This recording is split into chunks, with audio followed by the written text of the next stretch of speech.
প্রিয় মুসলিম ভাই বোনেরা, অতীত আপনাকে ছাড়বে না। আজ আপনি কোনো মেয়ের ইজ্জত লুণ্ঠন করলেন, ধর্ষণ করলেন, অথবা কারো সম্পদ লুণ্ঠন করলেন, কারো প্রতি অবিচার করলেন, অথবা আপনার দ্বারা এমন কর্ম ঘটল যেই কর্ম ঘটার কারণে সমাজ আপনাকে মেনে নিতে পারে না। এই অপকর্মটা একটা দিন একটা সময় আপনার দিকে তেড়ে আসবে।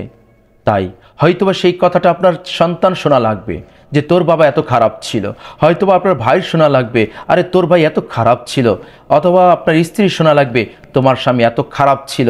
কারণ এই প্রত্যেকটা কথা আপনি অথবা আপনার পরিবার এই কথাগুলো শুনবে। অতএব এই খোঁটা থেকে অথবা তাদের প্রতি এই তিরস্কার আসার পূর্বে আপনি 10 বার ভাবুন আপনি এই অন্যায় কাজগুলো যেন না করেন। তাই চলুন আজ থেকে আমরা এমনটা বলতে পারি, নিজে অন্যায় কাজ করব না, অন্যদেরকে অন্যায় কাজ করার সুযোগ দেব না, নিজে ভালো হব, অন্যদেরকে ভালো করার চেষ্টা করব। আল্লাহ তাআলা আমাদের সবাইকে ভালো কাজকর্ম করে যাওয়ার মতো তৌফিক দান করুক। আমিন।